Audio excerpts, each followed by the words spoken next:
안녕하세요. 예, 유성환입니다. 두 번째 시간입니다. 이번에는 우리 그 드라마와 영화로 근현대사를 한번 엿보려고 합니다. 아마 최근에 암살이라는 영화 대부분 다 보셨나요? 네, 보셨죠. 역시 참 전지현 씨 진짜 대단한 게, 제가 군대 있을 때도 제가 휴가 1, 2병 때 휴가를 나가면 전지현 씨 브로마이드를 가져갔어야 되거든요. 그런데 제가 그렇게 나이 많이 안 먹었습니다. 그런데 아직까지 전지현 씨더라고. 참 그 대단한 미모도 갖고 계시고, 연기력이 점점 이제 물이 올라가는 것 같은데요. 조금 잠시 뒤에도 이제 그 암살이라는 영화를 바탕으로 해서 좀 많은 얘기를 할 거고요. 그 앞뒤에 나눠볼 만한 것들이 많이 있습니다. 같이 한번 나누면서 한번 가보도록 할게요. 자, 2009 로스트 메모리즈입니다. 혹시 보신 분? 거의 안 계시군요. 거의 안 계시군요. 딱 주인공 보니까 누구처럼 보입니까? 장동건 씨입니다. 우리 대한민국 대표의 조각미남 아닙니까? 점점 또 연기도 잘하시는 우리 장동건 씨가 2002년에 찍은 영화입니다. 근데 왜 2009 로스트 메모리즈냐? 바로 이것 때문에 그렇습니다. 혹시 여러분들은 그런 생각을 좀 해보셨나요? 만약 우리가 역사에는 if가 없다고 하잖아요. 만약이 없다라고 하는데, 만약 그때 그랬으면 어떻게 됐을까? 우리가 가장 많이 상상하는 게, 그때 삼국통일을 고구려가 있으면 어땠을까? 이런 상황들 많이 하잖아요.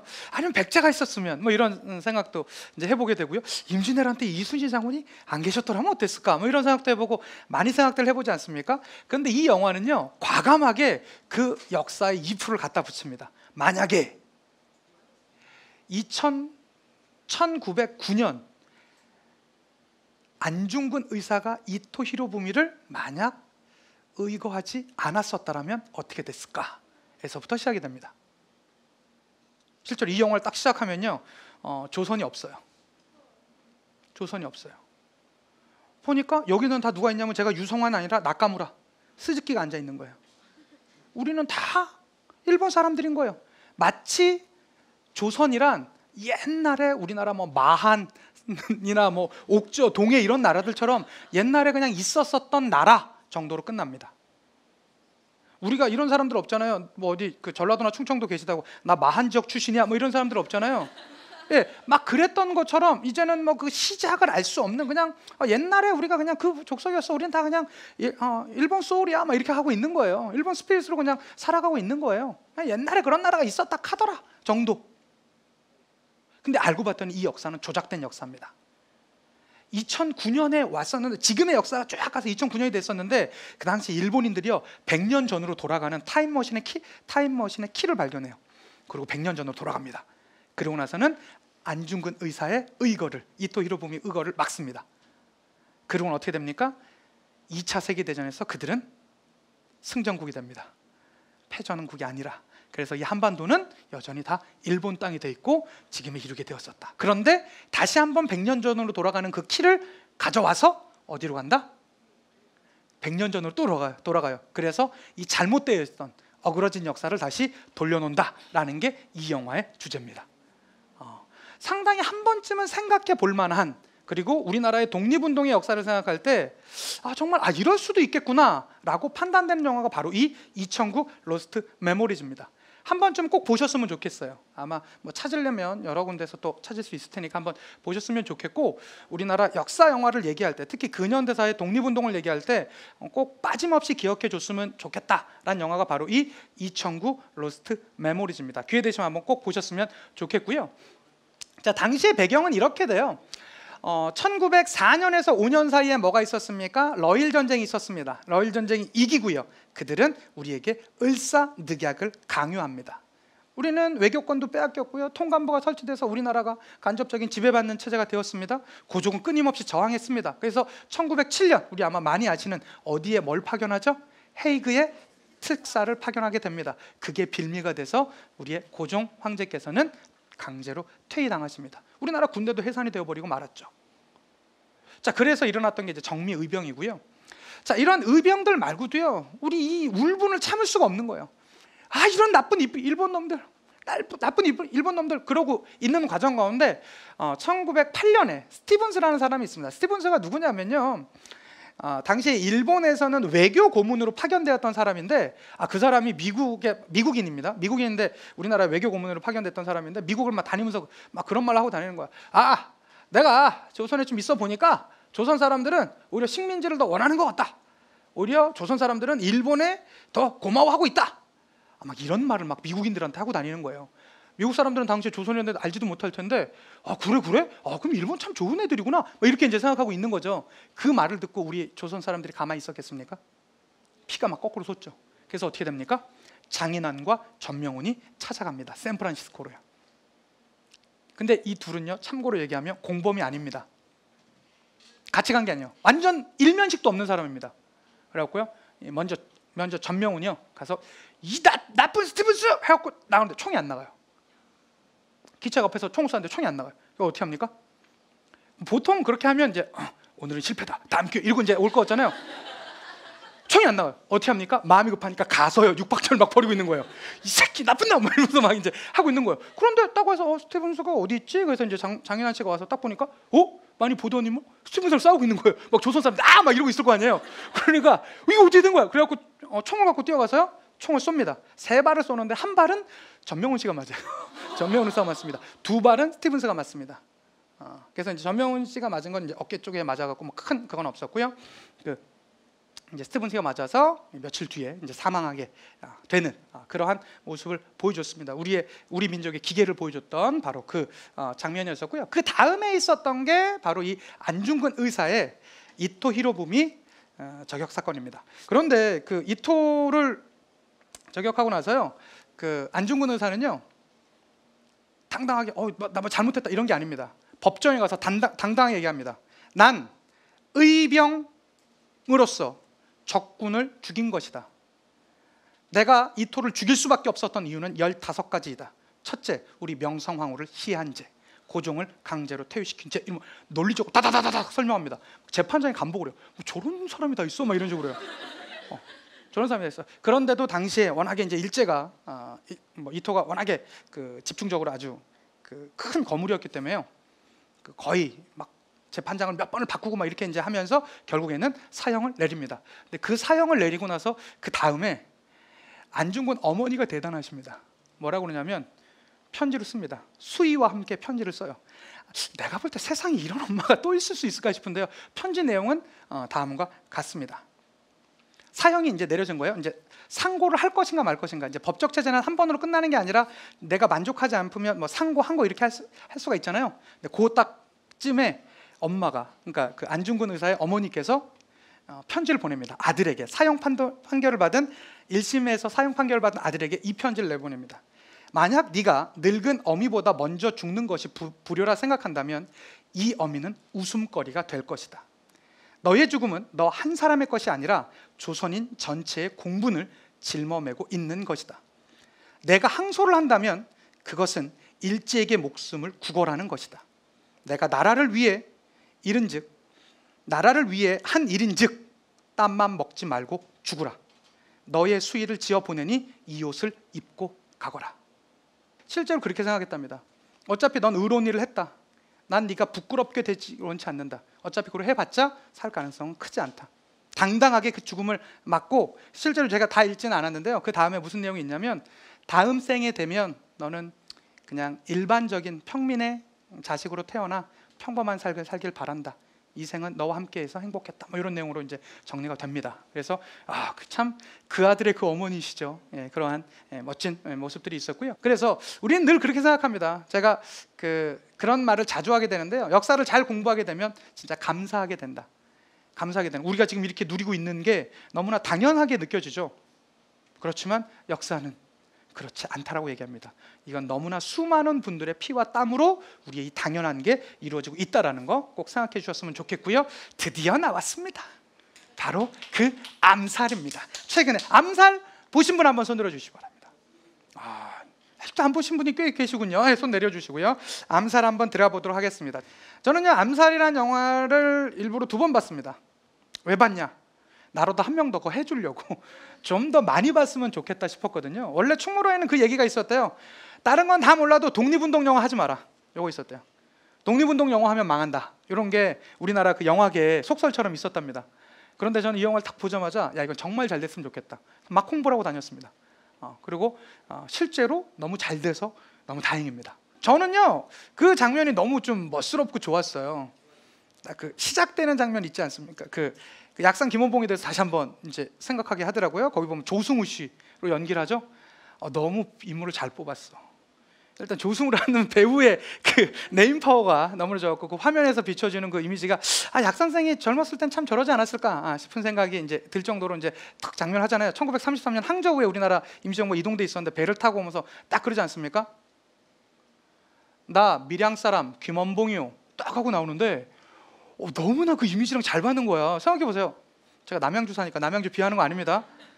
나 남양주 사람 김원봉이요. 이거 좀 그래. 이거 좀 그래요. 그래서 나 의정부 사람 김원봉이요. 이거 좀 안 맞아. 근데 나 밀양 사람 김원봉이요 하는 그 딱 이미지가 너무 잘 맞았었고요. 그 영화상에서도 나오지만 실제로 김원봉의 현상금은 당시에 8만 원이었습니다. 그리고 우리가 그렇게 잘 아는 백범 김구선임의 현상금은 5만 원이었습니다. 그럴 정도로 김원봉 선생이 갖고 있었던 우리나라의 독립운동의 역사에 기여한 바가 크다는 것이겠죠. 근데 이 영화 하나로 좀 더 많이 알려지게 되지 않았나라는 생각이 듭니다. 그 약산 김원봉 선생 같은 경우는 그러니까 그 영화에서 좀 사실적인 걸 먼저 얘기해 드리겠습니다. 거기 나오는 인물 중에 실존했던 인물은 누굴까요? 예, 둘밖에 없습니다. 맞습니다. 정확하게 얘기했어요. 김원봉 선생과 김구 선생밖에 없습니다. 나머지는 대부분 다 픽션입니다. 근데 완벽한 픽션 아닙니다. 동일한 캐릭터는 김구, 김원봉밖에 없지만요. 여러 명의 독립 의사들의 캐릭터를 합쳐서 만들어낸 게 속사포고요. 또 여러 명의 그 캐릭터를 합쳐서 만들어낸 게 안호균입니다. 또 여러 명의 캐릭터 몇 명을 합쳐서 만든 게 황덕삼입니다. 그러니까 완벽한 허구는 아닙니다. 어느 정도 이제 나왔을 것이고요. 분명히 그거 비슷한 일을 하셨던 분들은 상당히 많이 있습니다. 무엇보다 거기에 이제 의열단에 대해서 얘기가들이 좀 많이 나오게 되는데요. 약산 김원봉 선생, 나석주, 김상욱, 김지섭 그 의사만 썼지만 그 외에도 박재혁 의사라든가 최수봉 의사라든가 이런 분들이 많이 계셨습니다.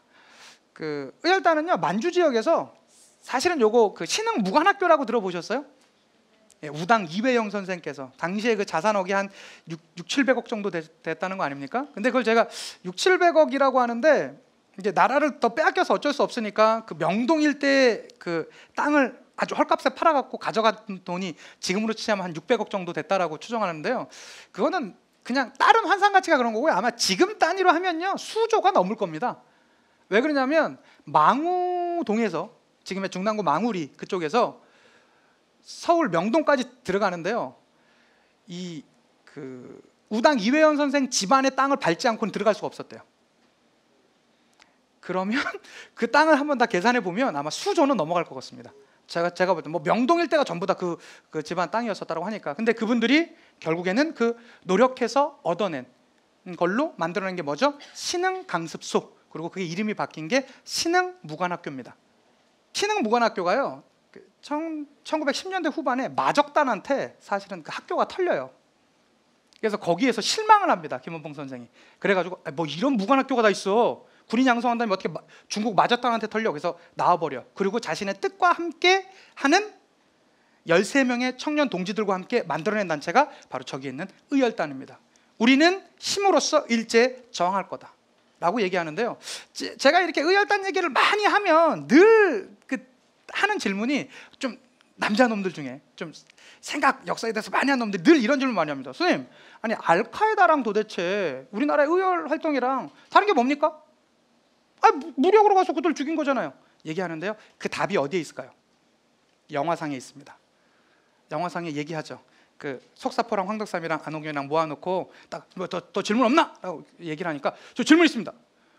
저기 민간인은 죽여도 됩니까? 아니 안 돼. 저기 다시 질문 있습니다. 저기 일본인 민간인은 죽여도 됩니까? 아니 안 돼. 우리 총에도 눈이 있다고 생각합시다 라고 얘기를 하죠. 짧은 내용이지만 그거는 뭐와 뭐를 극명하게 비교해 주는 겁니까? 우리가 소위 알고 있는 알카에다의 대중 테러와 우리의 의거 활동을 단적으로 비교해 주는 너무나 좋은 역사적 장면입니다. 참 좋은 영화예요. 왜 그러냐면 그 딱 짧은 장면 하나로 그것을 증명해 주지 않습니까?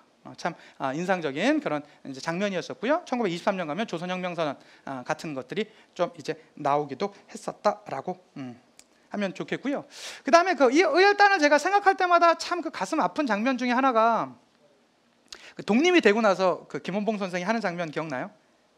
독립됐다고 막 밖에서 대한독립 만세 이제 돌아가자 막 밖에서 다 그러고 있잖아요. 그러자 백범 선생이랑 약산 선생이 딱 와가지고 수고했네. 그래도 이제 독립을 보게 되는군. 이러면서 둘이 딱 얘기하니까 그 약산 김원봉 선생이 별로 기뻐하지 않고요. 촛불을 하나하나씩 밝힙니다. 나석주, 최수봉, 박재혁 하나씩 밝히죠. 그러더니 뭐라고 합니까? 너무 많이 죽었어요. 귀한 인재들인데 너무 많이 죽었다. 그들을 하나하나 하면서 우리는 그 약선생이 드는 생각 뭐였을까요?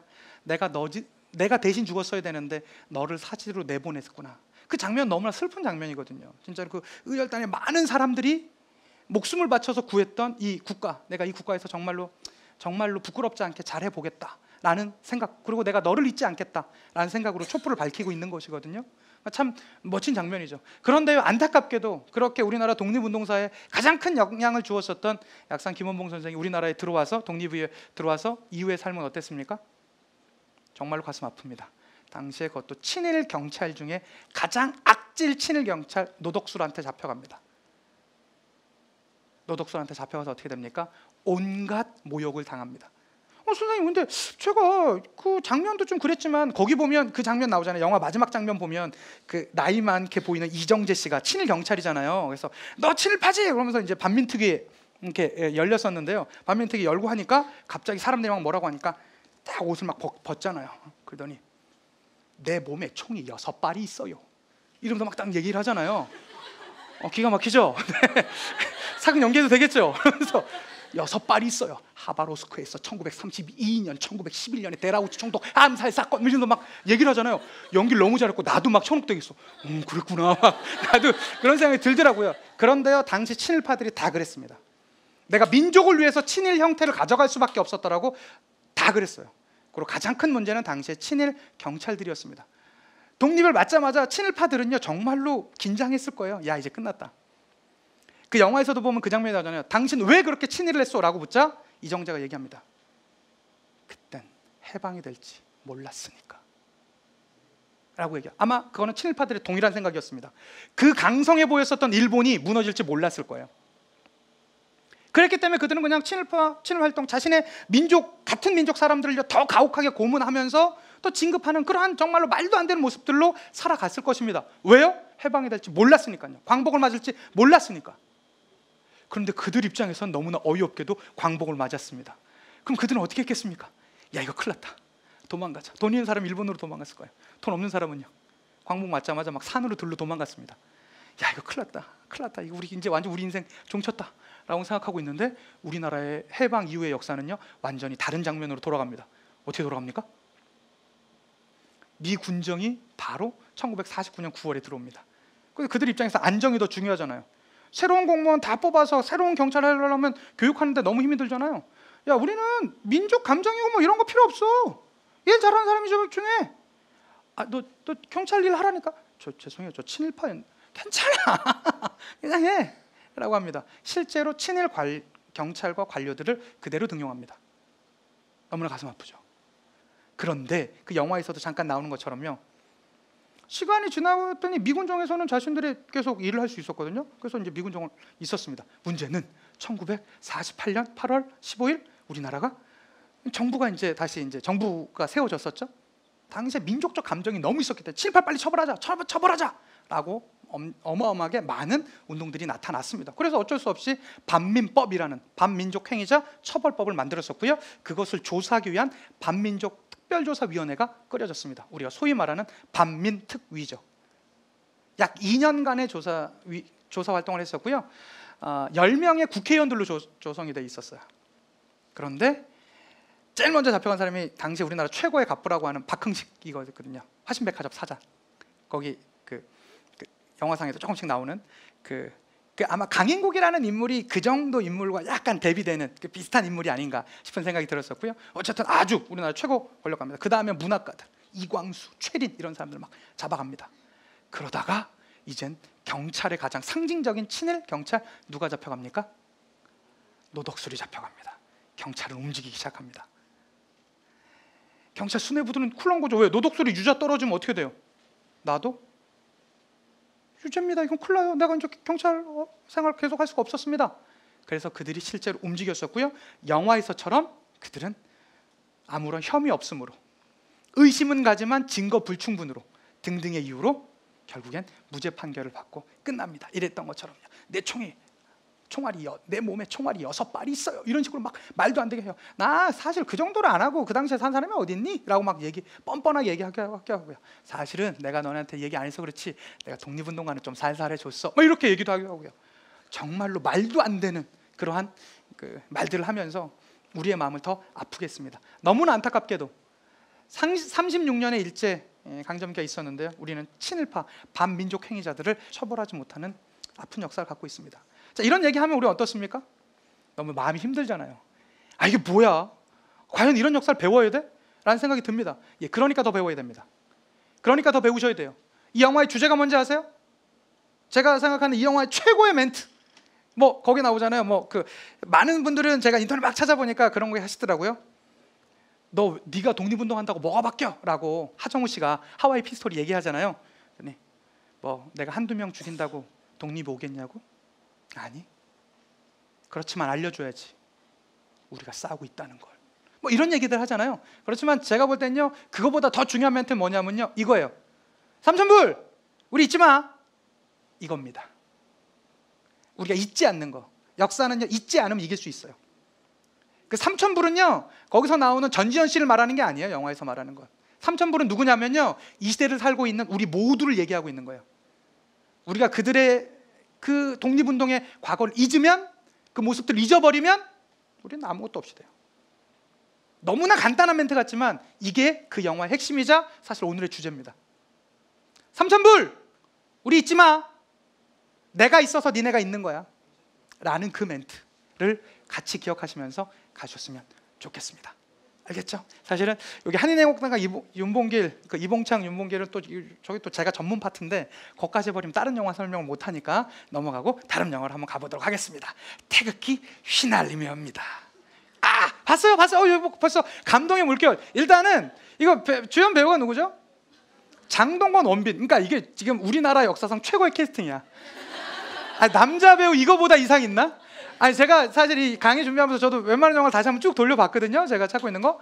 근데 다시 봐도 잘생겼어. 아주 감동 계속 받고 있는 학생 있어요. 태극기 휘날리며. 어떤 영화입니까? 우리나라 6.25 전쟁을 바탕으로 했었던 바로 영화인데요. 여러분들은 지금까지 보셨던 영화 중에 어떤 영화가 제일 무서운 영화셨어요? 어떤 영화가? 무서운 영화가 하나도 없었어요? 저는 제가 기억나는 영화, 뭐 그 이후로 전쟁 영화는 다 무서웠지만 제가 기억나는 제 인생 가장 무서웠던 영화가 있었습니다. 어떤 영화냐면요, 라이언 일병 구하기입니다. 에? 그게 뭐야? 그게 왜 무서워? 제가 군대 가기 전에 그 영화를 봤거든요. 저 진짜 팔이 덜덜덜덜 떨렸어요. 제가 군대 가기 전에 그 영화를 딱 보는데요, 그 스필버그 감독의 엄청나게 전쟁을 사실적인 그린 영화로 되게 유명해요. 노르만디 상륙 작전을 그린 영화인데 난 그냥 아무 생각 없이 그냥 뭐 누군가 구한다니까 좋은 영화인가 보다. 그리고 이제 군대 가기 전에 영화를 보려고 딱 관에 딱 들어가서 딱 보는데요, 초반에 이렇게 시작해요. 두둥 두둥. 그 배를 타고 상륙 직전에 그 새벽을 싹 얘기합니다. 갑자기 가고 있는데 갑자기 저기서 퓨빠 막 이런 게 나타나는 거예요. 내 팔이 떨어져 나갑니다. 목이 떨어져 나가요. 내장이 튀어나옵니다. 다리가 떨어져 나가고요.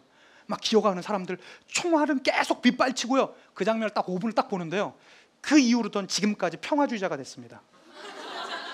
아니 진짜입니다. 왜 그러냐면 저는 제가 되게 어리고 좀 무식한 생각이 있었는데, 전 전쟁이 일어나도 제가 꼬마 때는요 되게 잘할 것 같았거든요. 제가 뭐 몇몇 학생들 알지만 제가 어렸을 때 운동을 하기도 했었고 되게 몸이 좀 재빨라요. 난 이게 전쟁하면 나 같은 사람 난 되게 영웅이 될 줄 알았어. 탁 이따가 탁 해서 딱 서 가서 막 쿠키 꽂고 이러면 이거 뭐 차고 내 거 되는 거잖아요. 난 전쟁 영화 얼마나 좋아요 라고 생각했는데요, 그 영화를 딱 본 이후로 전쟁에 대한 제 생각은 완전 바꿔놨습니다. 전쟁에 영웅은 없습니다. 살아남은 사람이 영웅이라고요? 전쟁을 잘한다고요? 그 영화 한번 보세요. 전쟁에 살아남은 건 100% 운입니다. 행운이요. 신의 가호예요. 다른 건 아무것도 없어요. 그 전쟁에서 피해 간다고요? 여러분 그 영화 앞에 15분만 보고 얘기하세요. 피해 갈 수는 없어요. 그냥 살아남은 것 자체는 감사해요. 그 영화를 보고요, 전 그때 알았습니다. 전쟁이 저거구나. 전 그때부터 그 무슨 일이 있더라도 전쟁이 일어나면 안 된다. 평화주의자로 살고 있습니다. 그런데 그러한 생각을 한 번 더 갖게 해주었던 영화가 바로 여기에 있는 태극기 휘날리며입니다. 태극기 휘날리며는 너무나 지극한 형 동생이 있었어요. 아버지가 없었기 때문에 너무나 힘들었던 집안을 그 형이었던 장동건이 구두 닦기를 하며 구두 만들기를 하며 지켜가고 있었습니다. 근데 그에게는 인생의 낙이 있었어요. 누굽니까? 자신의 너무나 잘난 동생 원빈 씨 동생이 있었어요. 동생이 있는데 이 동생이 공부도 잘해. 생긴 게 원빈인데 공부도 잘해. 그러니까 온갖 기대를 하고 있는 거예요. 그래서 이분의 꿈은요, 이 동생을 잘 하나 키워서 서울대에 보내서요, 이들이 아주 좋아하는 직업 가져서 우리 집안을 잘 살아가는 그런 게 있었어요. 그러면서 끊임없이 일하며 자신을 헌신하며 살아가고 있었죠. 그런데 어이없게도 동생이 전쟁이 터지고 나서 군대 가게 돼요. 형은 안 갈 수 있었는데요, 그 기차에 뛰어 올라가요. 이거 잘못된 것 같은데요, 얘는 지금 군대 안 가야 돼. 학생이에요. 내리려고 하니까 뭐야, 우리 전쟁통인데 그런 게 어딨어? 아니라고요. 아니면 그럼 날 대신 보내요. 얘 빼고 날 대신 보내요. 그랬더니 아니야 우린 그런 거 없어. 그래서 그들은 그냥 같이 가게 됩니다. 한 집안의 두 남자가 같이 전쟁을 타고 갑니다. 그런데 장동건이 생각해보니까 전쟁통에 너무 어이가 없는 거야. 어떻게 두 집안에서 남자 둘인데 그걸 같이 가게 합니까? 대제장을 찾아갑니다. 저기요, 이건 너무하신 거 아닙니까? 제 동생은 빨리 군대 보내주세요. 제가 더 열심히 할게요 라고 하죠. 그러자 그러면 뭐 태극 무공훈장이라도 하나 받아보든가, 그럼 네 동생 보내주지, 뭐 이렇게 이제 돼요. 그거 어떻게 하면 받는 건데요? 전쟁 열심히 하면 돼. 그때부터 그의 목적이 생겼습니다. 뭡니까? 태극 무공훈장입니다. 목적은요? 그렇죠. 동생인 원빈을 살려보내기 위한 유일한 수단이 그거라고 판단했습니다. 그는 전쟁을 가면 갈수록 더 잔인해졌습니다. 그래서 동생이 그 모습을 보고 너무 마음에 안 드는 거예요.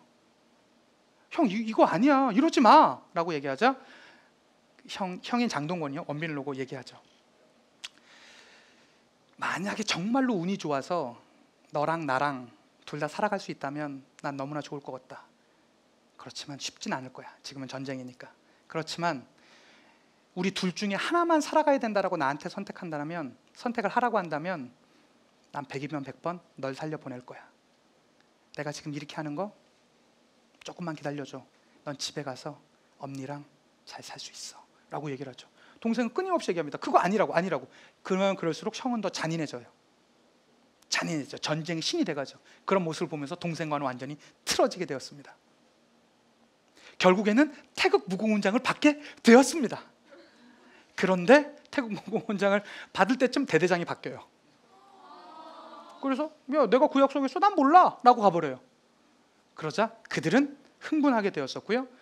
어려움 가운데 어떻게 됩니까? 이 형이 동생이 죽은지 알고 같이 갇혀 있었거든요. 그래서 북으로 넘어갔었는데 또 그 원빈도 참 그 당시에는 너무나 미웠던 형이지만 어떻게 됩니까? 찾아가서 마지막 우애를 가지만 결과적으로 형은 죽음으로써 돌아오게 된다라는 참 가슴 아픈 우리나라의 역사를 그렸던 그 영화인데요. 사실은 이 6.25 전쟁 중에서도 이 태극기 휘날리면은 그 전쟁의 초반을 그리고 있습니다.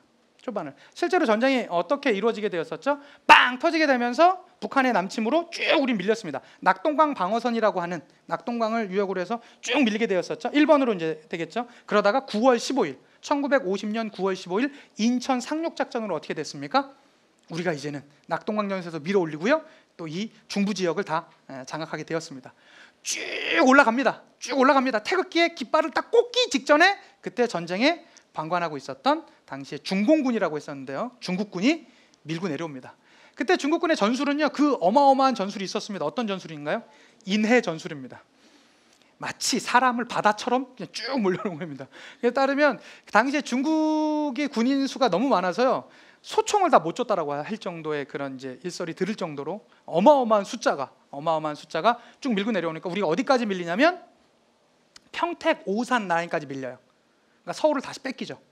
그러니까 처음에 서울 뺏겼다가 다시 찾았다가 다시 서울 뺏겼다가 지금 이 상태입니다. 그리고 딱 위로 올라가고 4번 빨간색 4번에 있는 것처럼 원래 전쟁이 일어나기 전에 38선으로 확보합니다. 여기까지가 한 1년 정도 걸렸습니다. 그리고부터는 휴전회담이 진행이 되었었는데 휴전회담은 사실 제대로 진행되지는 못했고요. 2년 넘게 끌었습니다. 그렇게 되면서 수십만의 인명이 또 피해가 되었었던. 그러니까 저는 전쟁 영화를 볼 때마다 느끼는 게 있습니다. 딱 하나인데요. 같이 느꼈으면 좋겠습니다. 전쟁은 일어나면 안 된다. 전쟁은 일어나면 안 된다. 전쟁은 이 땅의 전쟁은요 파멸입니다. 절대 전쟁은 있어서는 안 됩니다. 어쨌든 그 다음의 영화 바로 전쟁 영화로 이어집니다. 고지전.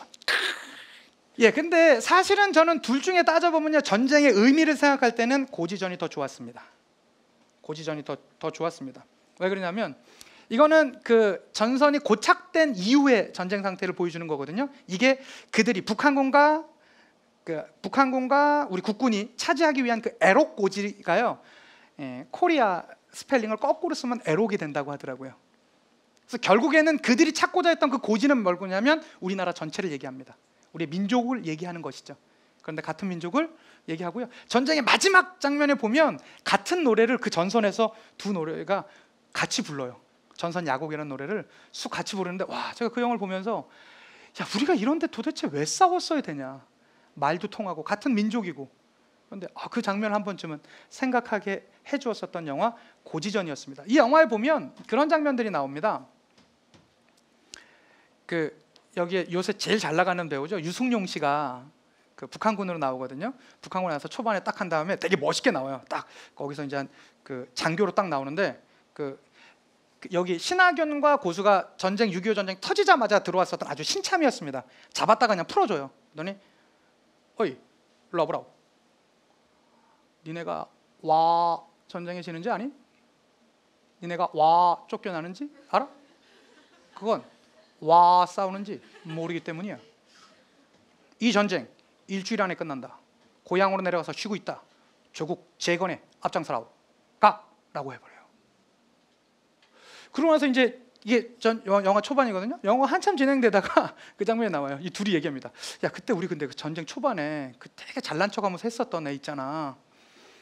왜 전쟁을 해야 되는지 우리는 모르기 때문에 진다라고 했던 애. 나 걔 만나면 꼭 물어보고 싶다.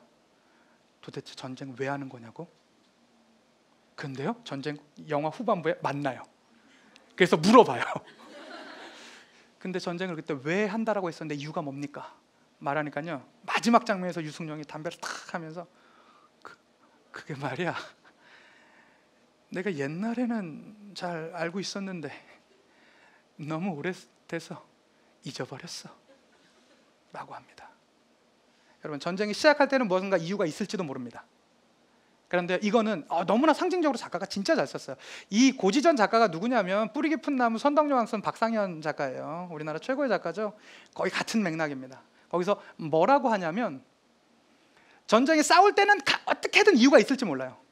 그렇지만 전쟁 진행되는 과정 가운데서는 전쟁은 목적 없이 끊임없이 흘러갑니다. 그러니까 전쟁은 있어서는 안 됩니다. 너무나 멋진 영화 바로 이 고지전이었습니다. 그러한 고지전의 모습이 있었고요. 거기 보면 이게 이 고지전의 중대가 나오는 그 악어 중대라는 중대가 있어요. 악어 중대라는 중대가 있어요. 그 악어 중대가 이게 그 고지전 마지막 장면이 너무나 가슴 아픕니다. 뭐라고 하냐면 휴전이 됐어요. 휴전이 1953년 7월 27일에 휴전이 빵빵빵 세워졌어요. 그래서 그 소식을 듣자 내가 좀 살았는데, 전쟁 끝나고 살았는데 얼마나 좋아요. 그러니까 막 사람들은 막 횡가를 치고 아싸 살았어 50만 명이 죽었는데 우리 살았어 막 이러고 막 너무나 기뻐하고 좋아했었어요. 그런데 갑자기 대대장이 다시 모읍니다. 저기 오늘 휴전 협정이 맺어지긴 했는데 마지막 경계선은 오늘 밤 10시까지 차지한 지역을 하기로 했다 라고 알려줍니다. 이거 뭡니까? 휴전이 결정이 됐는데요, 지금은 낮이에요. 1953년 7월 27일이면 낮입니다. 그런데 마지막 그 국경선을, 그 경계선을 어디로 하겠냐면 오늘 저녁 10시까지 차지한 땅을 국경선으로 하기로 했대요. 이건 너무나 어이가 없죠. 그들은 마지막 싸움을 해야 됩니다. 그 소식을 듣자 뭐라고 합니까? 뭐 병사들은요 그냥 이거 뭐야, 집에 갈 수 있었는데 엄니 보고 싶었는데 이거 뭐야. 마지막 전투는 또 워낙에 큰 전투이기 때문에 죽을 확률이 더 높은 전투 아닙니까? 그러자 그 나이 어렸었던 이재훈 씨가, 이재훈이 당시에 중대장으로 나오거든요, 딱 나갑니다. 그러더니 한 이 정도 되는 중대원들 앞에서 얘기를 하죠.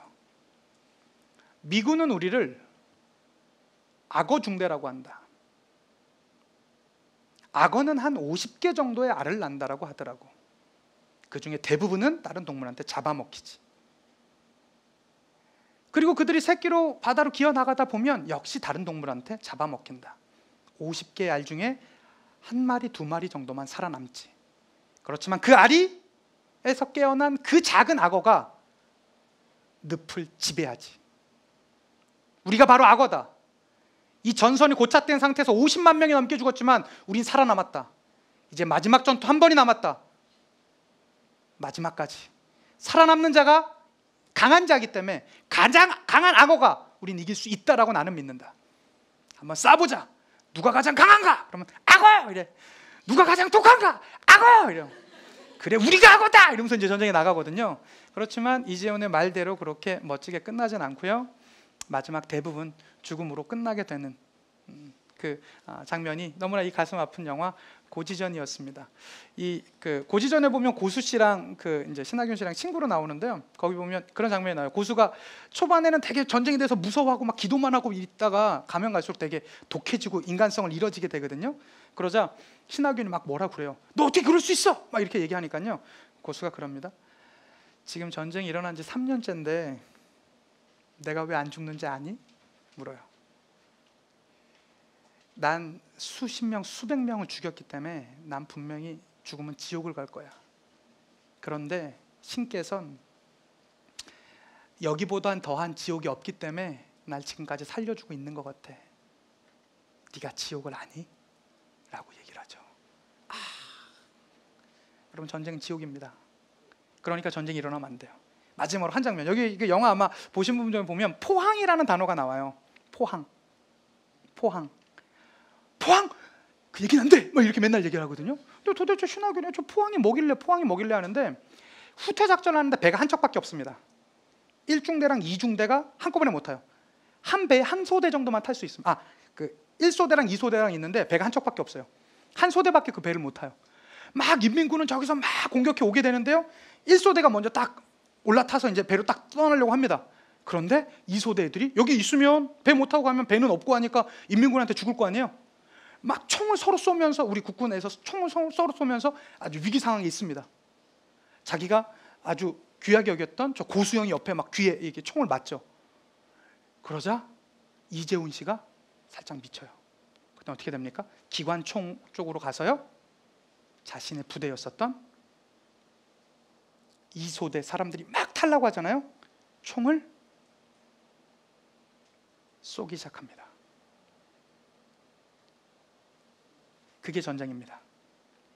그걸 죽일 수밖에 없었던, 그 같은 아군이지만 그들이 배를 안 타야 내가 살 수 있는, 그래서 그 이후로 이들은 악어 중대가 돼버리죠. 가장 독하게 살아남는다고 그래서 너무나 가슴 아픈 영화였습니다. 그래서 사실 이렇게 가슴 아픈 전쟁이 이 땅에 불과 60년 전에 있었습니다. 그래서 저희가 다시 한번 생각해야 될 건, 저희가 진짜로 감사합시다. 우리의 선배들한테. 그 보면 이 감사하게 만든 영화, 뭐 이제 휴전 논의들 있었었고요. 감사하게 만든 영화, 최근에 나왔던 영화죠. 국제시장입니다. 여기 보면 전쟁뿐만 아니라 그 이후에 60, 70년대 우리나라 경제 개발과 함께 보여주는 그런 우리 선배들의 삶을 보여주는 가장 대표적인 영화인데요. 여기도 보면 그 이제 그 6.25 전쟁에서 그 흥남철수 하는 그 배경에서 이제 나오죠. 근데 사실은 전 그 흥남철수도 철수지만 그 뒤에 나오게 되는 60, 70년대 우리나라 경제 개발과 함께 보여줬었던 것들. 제가 늘 여러분 얘기하지 않습니까? 우리 역사를 배우면 감사하게 된다. 여러분 이 자리에 와서 앉아 있어요. 전철 타고 와서 혹은 다른 대중교통을 이용해서 여기를 와서 이렇게 하고 있습니다. 아마 이 땅에 같이 살았던 3, 40년 전의 선배들은 가장 한 번쯤은 해보고 싶었던 일이 공부를 하거나 강의를 듣거나 여기에서 강연을 듣는 일이었을 것입니다. 적어도 이때 살았던 우리 선배들은요. 이때는 이 서독이에요. 당시에는 독일이 두 개로 나눠져 있었거든요. 동독과 서독으로. 그래서 지금 독일을 얘기하는 겁니다. 서독에 광부랑 간호사를 파견했습니다. 약 광부는 한 8,000명 정도 갔다라고 하고요. 간호사는 11,000명 정도 갔다라고 하는데요. 이분들이 1년에 한 1,200불 정도를 벌어오셨대요. 근데 당시에 우리나라의 그 GDP, 1인당 GDP가 $100가 안 됐을 때입니다. 그러니까 어마어마하게 벌어오셨던 것이죠. 그 한 2만 명 정도 되시는 분들이 벌어 들어오는 외화가요, 우리나라 전체 GDP의 2%였답니다. 어마어마한 겁니다. 어마어마한 숫자를 저분들이 이제 해왔었죠. 그런데 안타깝게도 한 30여 분 정도가 그 타지에서 있었던 어려운 그 고향에 대한 생각들, 그 다음에 그 좀 정신적인 스트레스, 이렇게 해서 자살하신 분들도 좀 계셨고요, 사고 사신 분들도 있었습니다. 그렇게 지켜왔었던 바로 우리나라 경제 성장입니다. 우리나라를 얽혀서 우리는 한강의 기적이라고 얘기하지 않습니까? 이것은 몇몇에 있는 사람들의 정책으로 된 게 아니라 이 땅에 같이 살아 있었던, 이 강의를 듣고 이 자리에 앉아 계신 여러분들의 할머님들, 할아버님들의 노력과 노고, 수고 때문에 이렇게 된 겁니다. 그러니까 그분들한테 다시 한번 머리 숙여 감사하는 것들 참 필요하지 않겠나라는 생각이 들고요. 그 이후 이제 베트남 전쟁에서 베트남 특수라는 말이 나왔을 정도로 그런 것들도 있었고요. 뭐 이제 70년대 되면서 우리나라가 이제 중화학공업으로 발전하는 그런 모습들이 있었죠. 그런데 이렇게 경제적으로는 성장했는데요, 경제적으로 성장하면 무조건적으로 다 좋았을까요? 아니요. 우리나라는 사실은 독재라는 민주주의의 아픔이 있었거든요. 그것을 가장 잘 대변해 주었던 영화 변호인이었습니다. 저도 참 재미있게 봤었는데요, 부림 사건을 이제 소재로 했었죠. 부림 사건이라는 게 뭐냐면 1981년도 당시에 신군부가 들어섰기 때문에 신군부에 그 반대했었던 분들이 서울 지역에서 먼저 그 조직이 되었었대요. 그런데 당시에 그 서울 지역에 항림다방이라는, 대학로 앞에 항림다방이라는 데가 있었는데 거기 그 다방에서 조직됐다고 해서 그 잡아들였던 그 사건 자체를 다 항림 사건이라고 했었답니다. 그런데 이 부림 사건은 부산에서 있었던 항림 사건이다 그래서 부림 사건이다 이렇게 이제 이름이 붙여졌었다고 하더라고요. 그런데 여기서 보시면 여러분 잘 아시는 바로 그 배우 누구 있습니까? 임시완 씨. 임시완 씨. 이제 분위기 좋아졌어요. 임시완 씨가 뭐 당하죠? 통닭구이. 실제로 그분들이 진짜 잘못했습니까? 뭐 했죠? 책같이 돌려봤어요. 책같이 돌려봤어요. 뭐 역사, 이에치카의 역사란 무엇인가 뭐 이런 거 같이 돌려봤대요. 같이 우리가 지식을 공유하고 쉐어링하기 위해서요. 그런데 그분들에게 좌익사상을 뒤집어 씌워서 뭐 만들어 버린 것이죠.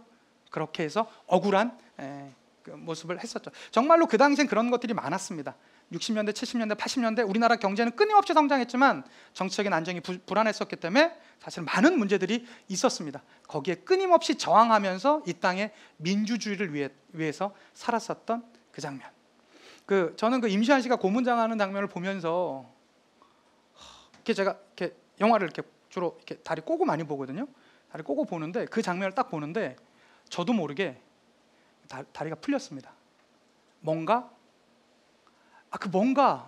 다리 꼬고 있으면 안 될 것 같았어요. 그분들의 그 노력으로 우리가 그렇게 사소하게 여기는 투표행위, 우리의 손으로 우리의 대표를 직접 뽑는 행위가 그때 가능해졌습니다. 저는요, 뭐 제 자랑은 아니지만 저에게 투표권이 주어진 이후, 선거권이 주어진 이후로 전 단 한 번도 거부한 적이 없습니다. 저는요, 보궐선거도 다 같이 무조건 참여해요. 왠지 아세요? 이 우리의 대표를 우리가 이렇게 우리 손으로 뽑는 행위 자체가 얼마나 놀라운 일인지, 우리는 태어나면서부터 다 그게 너무나 당연시 돼 있어. 당연한데요, 당연한 게 아니었다니까요. 이 땅에 불과 30년 전에 우리가 우리 대표를 우리 손으로 못 뽑았다니까요. 독재를 막 하고요, 막 그런 군부 독재 같은 것들이 일어나고 그랬었다니까요. 이걸 어떻게 거부해요? 수많은 독립운동가들이, 혹은 독립운동가까지는 아니지만 민주투사들이 그 고문 가운데 얻어냈던 게 바로 그건데 어떻게 그러냐고. 근데 그 영화에서 보면 뭐라고 나옵니까? 그 곽도원 씨죠. 고문 경찰 곽도원 씨가 나왔고, 증인은 뭐 그 임시완 씨죠. 거기 그 피고인에게 뭐 고문한 적 있죠? 전 그런 적 없습니다. 그런 적 없습니다. 아니 그러면 영장도 없이 어떻게 사람을 잡아갈 수 있었습니다. 뭐 국법법은 다 됩니다. 국법법은 다 돼요. 그럼 당신이 생각하는 국법법 위반자는 도대체 뭐요? 라고 이제 이 변호인이 따지죠. 뭐라니까?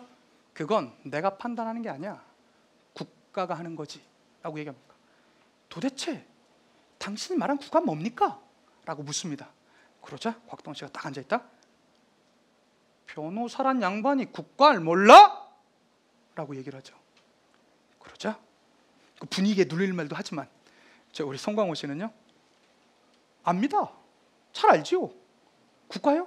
내가 알고 있는 국가는요, 대한민국 헌법 1조 2항 모든 주권은 국민에게 있고 그 권력은 국가로부터 나온. 잘못 말했어.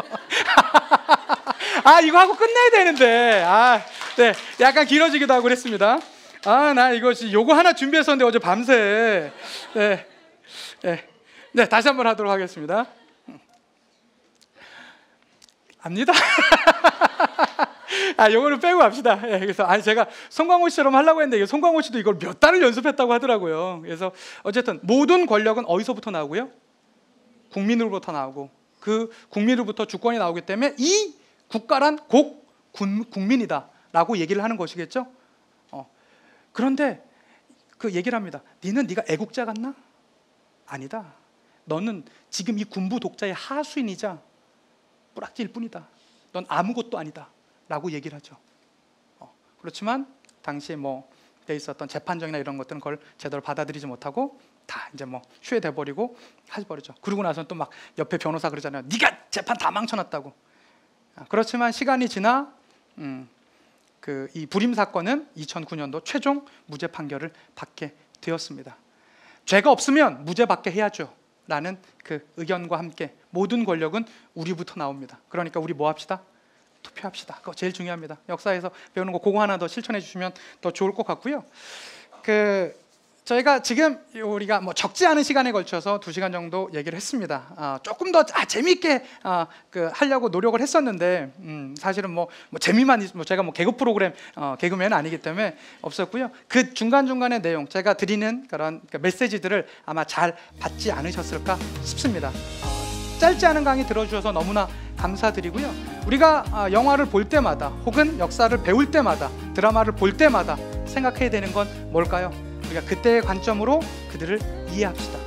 이해하게 되면 감사하게 되고, 감사하게 되면 그냥 주어진 우리의 이 삶에 조금이라도 더 보탬이 되는 존재로 살아가지 않을까 싶습니다. 그런 작은 마음 하나가 모아서 결국에는 지금보다는 더 나은 우리의 나라, 우리의 민족, 지금에 있는 우리의 사회가 만들어지지 않을까 싶습니다. 그게 바로 우리가 역사를 배우는 가장 중요한 이유입니다. 그렇게 되면 행복해집니다.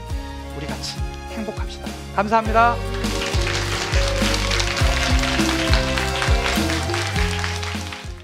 It's a bittersweet symphony.